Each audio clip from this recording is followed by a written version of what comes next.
Berlatar pada tahun 1920, cerita diawali dengan memperlihatkan seorang wanita tengah dikejar oleh sekelompok pria hingga tiba di rumahnya, di mana para pria itu langsung menyandra seluruh penghuni rumah dan menanyakan keberadaan target utama mereka, yaitu kepala keluarga bernama Hosomi, yang karena ia tidak ada di tempat, salah satu pelayan akhirnya memberitahu jika Hosomi telah pergi ke daerah Shanghai dan Ya deh.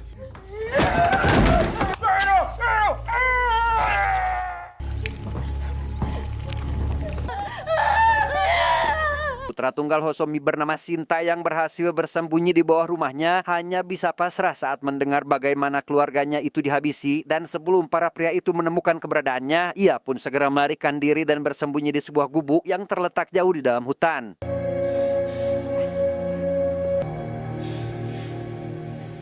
Dan kisah akan berfokus pada seorang wanita bernama Ozone Yuri, mantan intel dari sebuah organisasi bernama Shidehara yang dikenal kerap menghabisi orang-orang penting di seluruh dunia, dan setelah 10 tahun sejak meninggalkan pekerjaannya, kini ia berstatus janda dan hanya menjalani hari layaknya wanita biasa, termasuk mempercantik diri dengan mendatangi tukang jahit untuk membuat baju baru. お似合いです。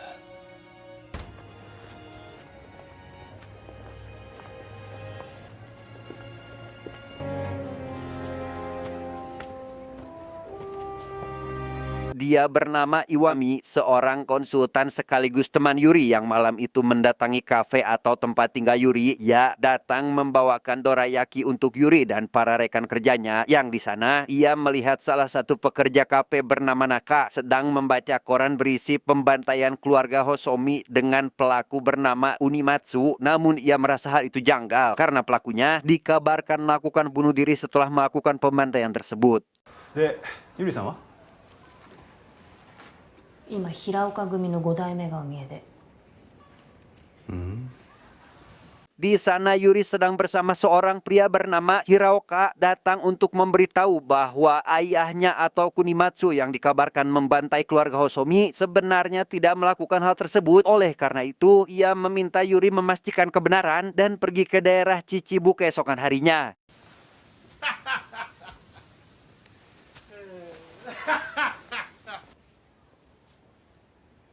Setelah tamu pergi, Yuri menemui Iwami yang memberikannya sebuah dokumen permintaan Yuri sebelumnya, di mana Naka yang mendengar bahwa Yuri akan mendatangi daerah tempat pembantaian keluarga Hosomi langsung melarangnya untuk pergi ke sana karena tempat itu sangat berbahaya. Namun Yuri meyakinkan bahwa ia hanya akan memeriksanya sebentar saja.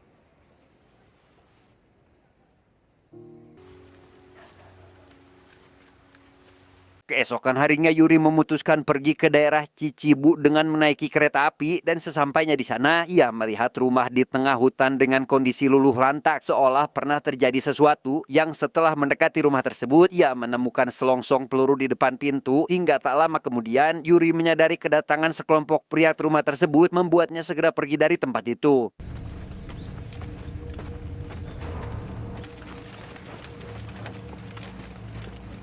Sementara Sinta yang kini berada di sebuah pasar melanjutkan perjalanannya menuju stasiun untuk pergi ke suatu tempat. Namun di dalam kereta ia dikejar oleh 3 orang pria yang langsung mengenalinya sebagai Sinta, membuat Yuri yang berada di dalam kereta dan melihat kejadian itu langsung menghabisi salah satu dari mereka sehingga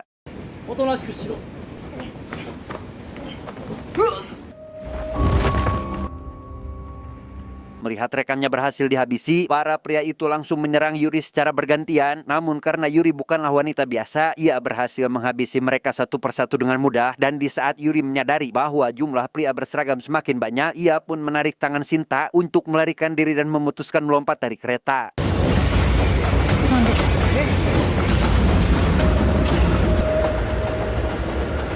Sinta dan Yuri yang berhasil kabur berharap para pria itu tak mengejar mereka lagi. Namun meski begitu, para pria yang menyadari bahwa mereka berdua lompat lantas melakukan hal yang sama sampai keduanya berhasil ditemukan. Yang ketika Sinta berniat untuk menyerahkan diri, Yuri keburu datang ke sana sehingga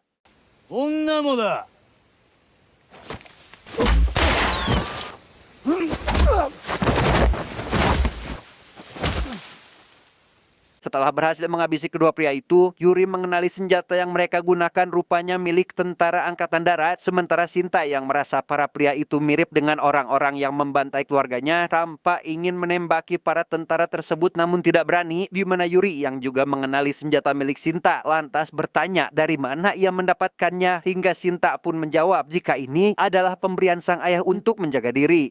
それどうしたの？父からもらったんです。 Selanjutnya Yuri memutuskan untuk pulang dengan berjalan kaki, di mana Shinta yang juga mengikutinya tampak kelelahan setelah menempuh jarak yang cukup jauh, sehingga Shinta yang sudah kelelahan pun menanyakan sebuah tempat bernama Ramanoi atas perintah sang ayah untuk menemui seorang wanita bernama Ozone Yuri yang dengan kata lain wanita tersebut adalah wanita yang ada di depannya saat ini. 玉の井？父さんに言われたんですよ。玉の井の小曽根ゆりって人に会えって。 Mendengar hal itu, Yuri menghubungi Iwami dan memintanya untuk menyelidiki latar belakang pria bernama Hosomi serta hubungannya dengan Kunimatsu atau pelaku pembantaian tersebut bukan tanpa alasan, melainkan karena saat ini ia bersama putranya yang sepanjang perjalanan terus diburu oleh para tentara membuat Iwami curiga adanya sesuatu yang disembunyikan oleh anak tersebut. 犯人とされている筒井国松と細見の関係も探ってほしい。わかりました。調べてみます。 Selesai menelpon, Yuri mendapati Shinta sudah tidak ada di tempatnya. Rupanya Shinta memutuskan pergi sendirian dan justru bertemu dengan para tentara yang mencarinya. Setelah Yuri melakukan pencarian beberapa saat, ia berhasil menemukan keberadaan Shinta dan langsung menghabisi semua tentara. Di mana Shinta yang heran kenapa Yuri terus menolong, bertanya tentang siapa ia yang sebenarnya, hingga Yuri pun menjawab jika dirinya adalah wanita yang selama ini Shinta cari. あんたが探している女、小曽根ゆり。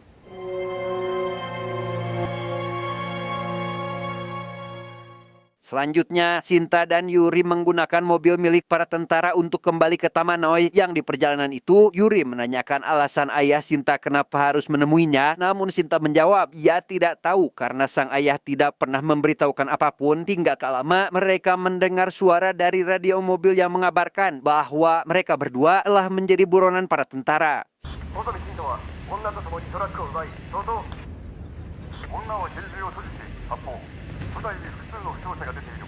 Sementara di markas tentara, seorang kolonel bernama Ozawa merasa kesal karena anak buahnya gagal menangkap Shinta dan membawa dokumen rahasia milik keluarga Hosomi. Rupanya itulah alasan mengapa Shinta terus diburu oleh para tentara. Dan ketika Ozawa mendengar bahwa Shinta berhasil melarikan diri menggunakan mobil bersama seorang wanita berbahaya, lantas segera memerintahkan seluruh pasukannya untuk memblokir jalan dan mengepung mereka.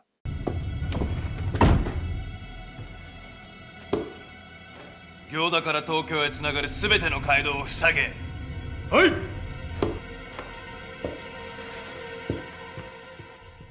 Yuri yang mendengar siaran radio tersebut terpaksa melanjutkan perjalanan dengan berjalan kaki. Mereka memasuki hutan dan beristirahat setelah menemukan sebuah tempat yang dirasa aman. Dan pada kesempatan itu, Yuri mulai menanyakan beberapa hal tentang latar belakang Shinta termasuk pekerjaan ayahnya dulu. Namun karena sang ayah jarang pulang, Shinta menjawab ia tidak mengetahui apapun dan hanya menunjukkan sebuah dokumen yang ayahnya simpan pada tubuh Shinta berisi seluruh informasi rekening milik ayahnya yang tersebar di berbagai negara.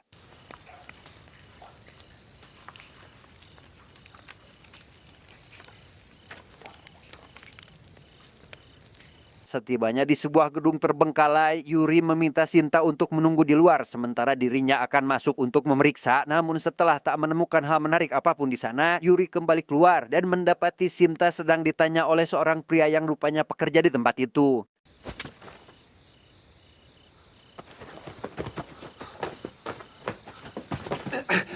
Akhirnya Yuri meminta tolong pria tersebut atau kita panggil saja Samsul untuk menyeberangi sungai menggunakan perahu. Namun di tengah-tengah perjalanan mereka kembali dikepung oleh tentara yang mengetahui keberadaannya. Dan ketika kapal tentara mulai mendekati ke arah Yuri, ia memperingatkan semua tentara agar tidak menembak jika tak ingin dokumen rahasia dibuang ke sungai. Namun Shinta yang mendengar ancaman itu tiba-tiba menodongkan pistol ke arah Yuri karena menganggapnya pengkhianat sehingga...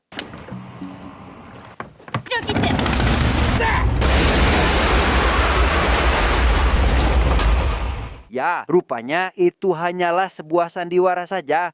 Yuri mengelabui tentara untuk tiba di daratan sehingga bisa menepikan perahunya. Namun, baru saja berjalan beberapa langkah, Samsul tiba-tiba menodongkan pistol ke arah Sinta dan menuntut dokumen tersebut, membuat Yuri tidak punya pilihan lain selain menyuruh Sinta memberikan dokumen tersebut kepada Samsul. Tapi inilah yang terjadi. あなた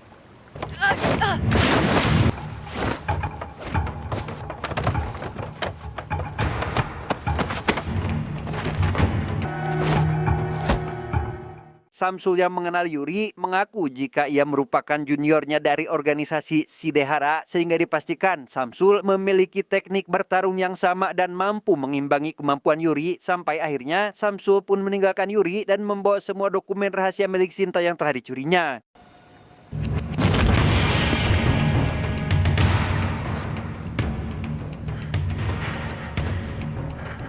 Sinta yang berhasil selamat kini berada di rumah Yuri tengah menikmati sarapan pagi yang di sana ia dieleg oleh salah satu pekerja, kita panggil saja Yuli, menunjuk Naka dan memberitahu Sinta jika Naka adalah bandit gunung yang akan menghabisinya jika sarapan tidak habis, membuat Sinta yang notabene masih trauma pun akhirnya menangis setelah mendengar hal itu. 嘘だって殺さないから Di kamar Yuri, Iwami tengah mengabarkan informasi tentang Hosomi yang namanya tercatat dalam catatan akuntansi divisi perang sebagai investor meski belum jelas hubungannya dengan Kumimatsu. Selain itu, ia menceritakan jika ia pernah bertemu dengan kolonel angkatan laut bernama Yamamoto saat berkunjung ke rumah Isoroku atau mantan kolonel angkatan laut sebelum Yamamoto. Rupanya, Yamamoto pun tengah menyelidiki kasus Hosomi yang sangat sedang ramai diperbincangkan. 彼もまた細見の件について調べていました。なぜ海軍大佐がマスターのところに Berdasarkan informasi dari Isoroku, Hosomi kerap menyusulkan anggaran tentara dan menjual senjata ke luar negeri lalu menyimpan uang tersebut dalam rekening pribadi di Bank Shanghai, di mana Hosomi memiliki kontrak yang harus diperpanjang setiap tahunnya dan jika tidak diperpanjang dalam waktu 10 hari, uang senilai 160 juta akan hangus dan menjadi milik bank. Hingga tak heran para tentara angkatan darat yang mengetahuinya memburu Sinta untuk menggunakan uang tersebut sebagai modal perang ke negara-negara lain dan untuk memperpanjang kontrak tersebut, bank membutuhkan PIN serta sidik jari milik Sinta. バニシングという契約で縛られていて引き出せないままに陸軍が血眼になるわけです。 Sementara itu di dalam mobil, Samsul yang telah mendapatkan dokumen itu lantas merobeknya setelah membaca semua isi catatan tapi tidak menemukan sesuatu yang berguna karena untuk menarik uang, pastinya ia membutuhkan PIN sebagai akses legal kepada Bank Shanghai. Di tempat lain, Sinta sedang bersama Yuli tengah berbincang meskipun Sinta tampak tak menikmatinya. Hingga tak lama kemudian, perhatian Yuli teralihkan kepada penjual trompet di pinggir jalan sampai tak menyadari jika Sinta telah diculik oleh seseorang sehingga akhirnya Yuli memberitahu hal tersebut kepada Yuri. どこへ？ Tak lama, telepon rumah berdering memberi kabar tentang keberadaan Sinta. Lantas, Yuri CS pun segera menuju lokasi yang ternyata adalah tempat Hiraoka. Ia mengaku tidak tahu apa yang sedang terjadi saat ini. Namun meski begitu, ia sempat mendengar bahwa tentara sedang mengadakan sayembara dengan imbalan besar bagi siapapun yang berhasil menemukan Sinta, hingga membuat kesepakatan dengan sesuatu yang dibisikkan kepada Yuri, membuat Yuri yang setuju pun Hiraoka langsung melepaskan Sinta saat itu juga.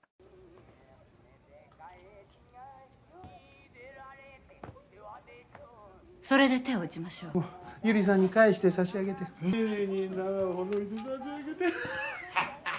Setibanya di rumah, Sinta langsung disambut oleh Yuli yang mengkhawatirkannya. Tapi tak lama dari itu, tiba-tiba puluhan tentara mendatangi rumah Yuri dan memanggil Sinta untuk segera keluar karena para tentara tersebut mengetahui jika Sinta berada di dalam rumah Yuri.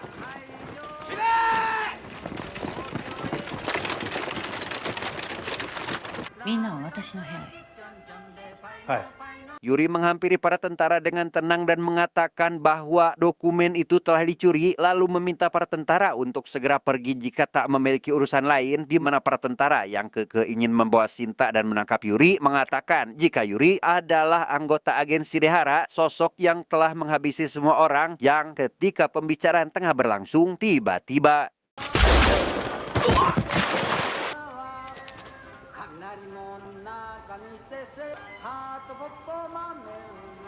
Tak bisa tinggal diam, Yuri bersama Naka menghadapi puluhan tentara yang menyerang. Dengan kerjasama yang apik, mereka berhasil melumpuhkan hampir seluruh pasukan. Namun karena amunisi terbatas, mereka harus menghitung setiap peluru yang dikeluarkan. Hingga di tengah-tengah pertempuran, ada seorang bayi berjalan ke tengah-tengah pertempuran, membuat Sintayong menyadari segera turun untuk menyelamatkan bayi tersebut sehingga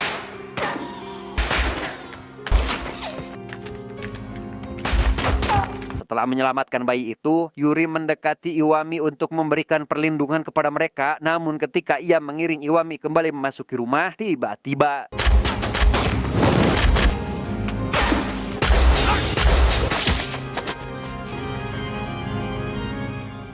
Yuri tertembak oleh pria yang ia kenal telah menghabisi suami dan anaknya. Namun karena pria tersebut langsung pergi, Yuri tak bisa membalas tembakannya itu dan malah pingsan karena ia kehabisan tenaga.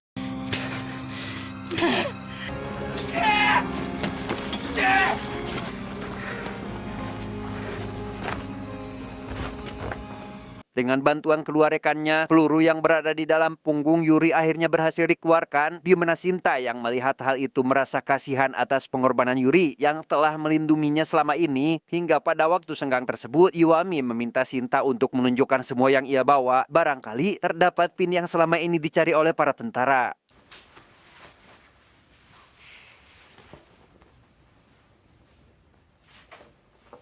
Di sana, Sinta memperlihatkan kain yang mungkin saja memiliki arti dari corakannya. Dan setelah mengamati dengan seksama, Iwami rupanya mengenali corak tersebut merupakan kode sandi Morse milik Angkatan Laut. Bukan tanpa alasan. Hal itu disebabkan karena Iwami merupakan mantan tentara Angkatan Laut. Ia pun cukup kenal dengan sandi tersebut.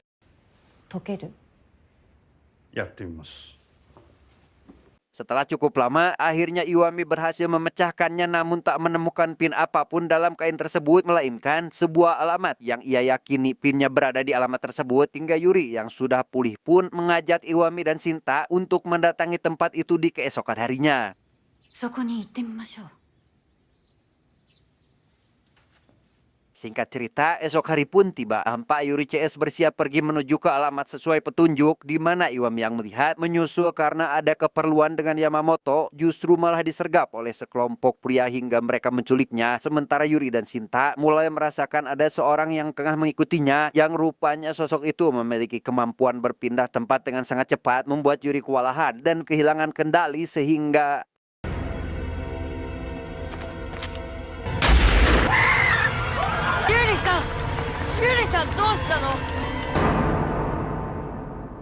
disinilah Iwami sekarang dibawa ke hadapan Kementerian Dalam Negeri yang ikut tertarik dengan kasus Hosomi saat ini, di mana si menteri yang penasaran bertanya kenapa Iwami begitu tertarik dengan kasus ini. Namun sebelum Iwami menjawabnya, ia langsung menebak bahwa semua ini pasti karena ada sosok Yuri di dalamnya, sehingga si menteri pun mulai menceritakan masa lalu Yuri, termasuk suaminya bernama Mizuno yang juga anggota agensi Dehara, sampai Yuri memutuskan untuk keluar setelah ia kehilangan bayinya 10 tahun lalu. Dan ketika si menteri selesai dengan cerita Yuri, kini ia memberitahu Iwami tentang sebuah rahasia yang disimpan oleh Mizuno. 水野肝臓の秘密を水野が作り上げたシデハラ機関は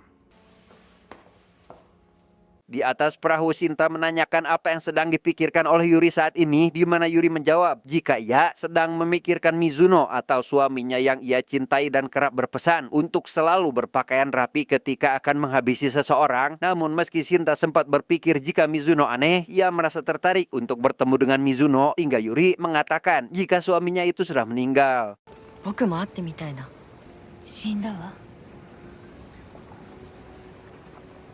Sesampainya di tempat tujuan, Iwami datang terlambat dan segera menjelaskan bahwa ia sempat diculik oleh pejabat kementerian. Ia berhasil melarikan diri setelah membuat si menteri pingsan. Namun meski begitu, Iwami justru mengetahui beberapa hal yang sebelumnya tidak ia ketahui, termasuk masa lalu Yuri dan suaminya.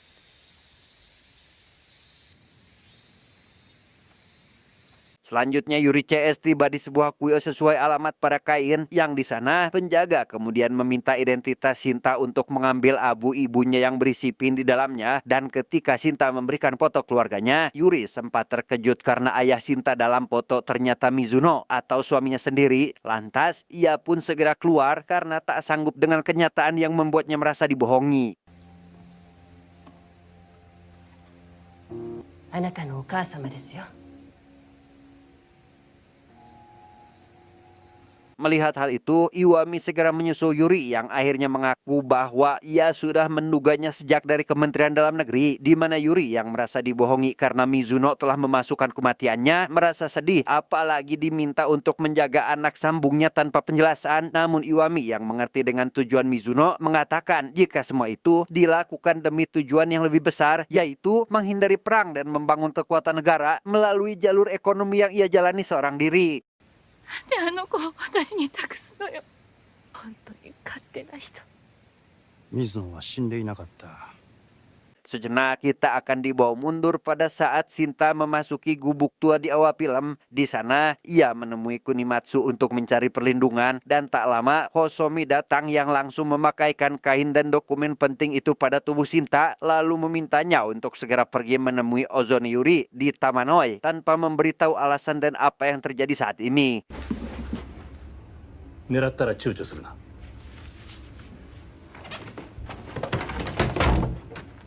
Setelah itu, para tentara datang menemui Kunimatsu dan menanyakan pelaku pembantaian di rumah Hosomi beberapa jam yang lalu. Selain itu, mereka menanyakan kain serta dokumen rahasia milik Hosomi dengan dalih negara membutuhkan dana pasca terjadinya bencana, yang karena Kunimatsu tak kunjung memberitahu mereka, salah satu tentara itu menembaki hewan peliharaan Kunimatsu sehingga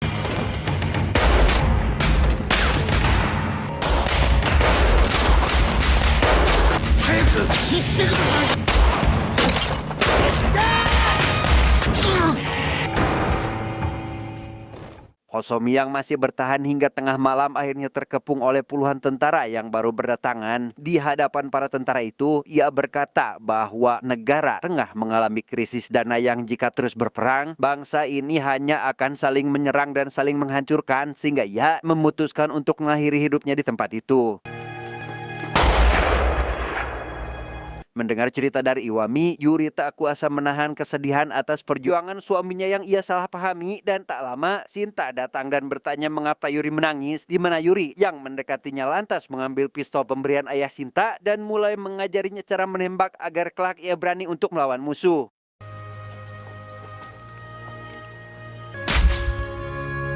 Ute. もう一度。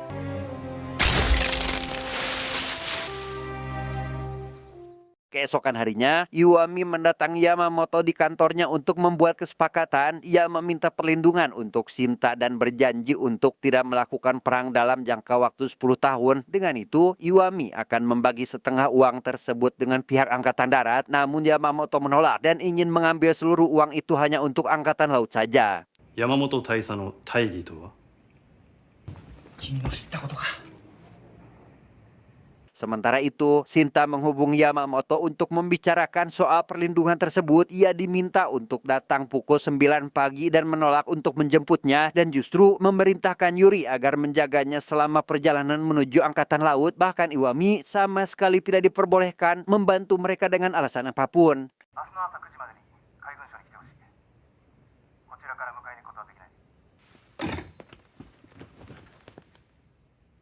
Ozawa yang mengetahui hal itu dari telepon Sinta yang bocor, langsung mengerahkan semua pasukan tentaranya untuk mengepung Sinta dari berbagai arah, yang meskipun cuaca di luar sedang hujan, para tentara tersebut tetap berjaga di jalanan hingga salah satu dari mereka curiga jika Yuri akan masuk melalui gorong-gorong. Lantas mereka langsung memeriksa satu persatu gorong-gorong yang ada di sana, tetapi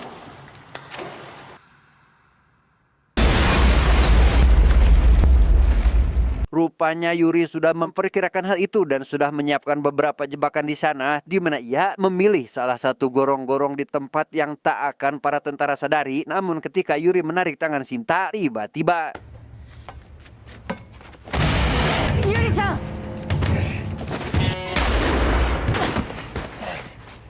Setelah tentara itu berhasil dibuat tak berdaya, Shinta mencoba untuk melancarkan tembakannya namun ia tak percaya diri karena tentara itu menghina ayahnya sehingga Yuri yang melihat hal itu lantas mengambil alih tugas Shinta sehingga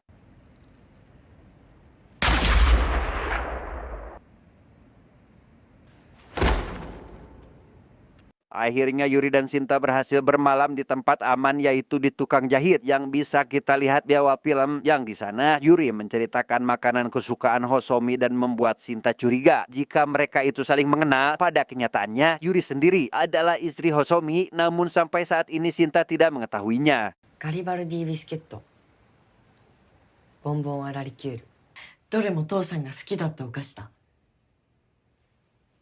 Tak lama, baju pesanan Yuri yang kebetulan belum diambil akhirnya sudah jadi dan langsung ia pakai. Melihat hasilnya sesuai dengan ekspektasi, Yuri merasa senang dan berniat akan memakainya untuk mengantarkan Shinta ke markas Angkatan Laut. よくお似合いです。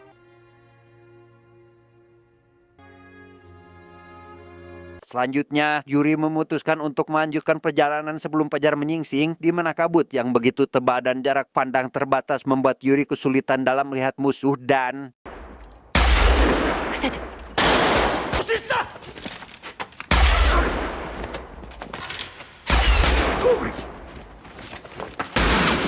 sementara Iwami yang khawatir dengan Shinta dan Yuri meminta izin Yamamoto untuk membantu mereka hingga pada akhirnya Yamamoto pun memberikan Iwami senjata untuk ia gunakan dalam membantu Yuri.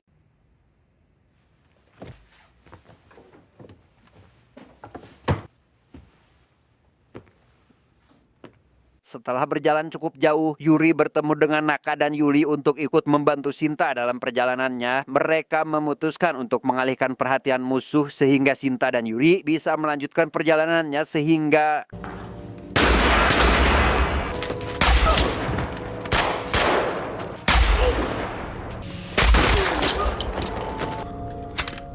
melanjutkan kembali perjalanan. Kini Yuri dihadapkan oleh pria yang telah menghabisi anaknya dan meski sudah tertusuk, Yuri tetap berusaha untuk melawan dan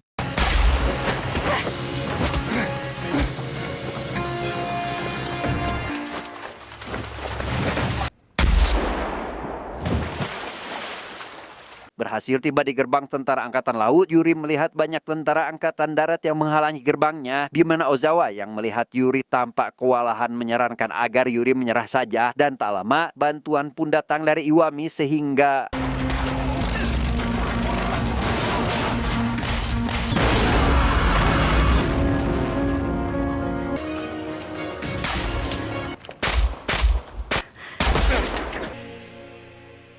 setelah melakukan pertarungan sengit, akhirnya Shinta berhasil tiba di gerbang angkatan laut sementara Ozawa yang sudah kehilangan banyak anggotanya memerintahkan seluruh pasukan untuk segera mundur dari tempat itu. 戦いでは何も守れない。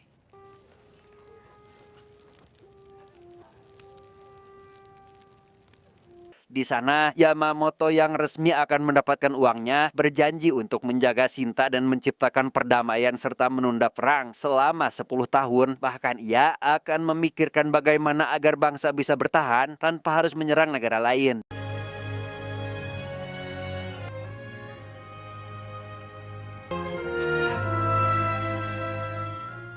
Satu tahun kemudian, Yuri berkunjung ke markas angkatan laut untuk melihat anak sambungnya itu. Mereka duduk santai sambil menikmati makanan kesukaan Hosomi. Yang di sana, Shinta memberitahukan rencananya yang akan bersekolah di luar negeri dan kembali ke Jepang setelah ia menyelesaikan pendidikannya. いってらっしゃい。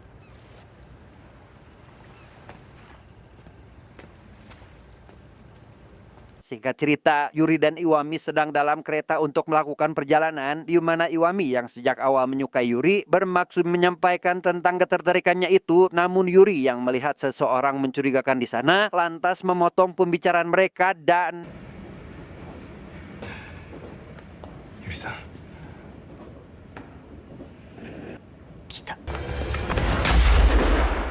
tamat ending yang sangat membagongkan.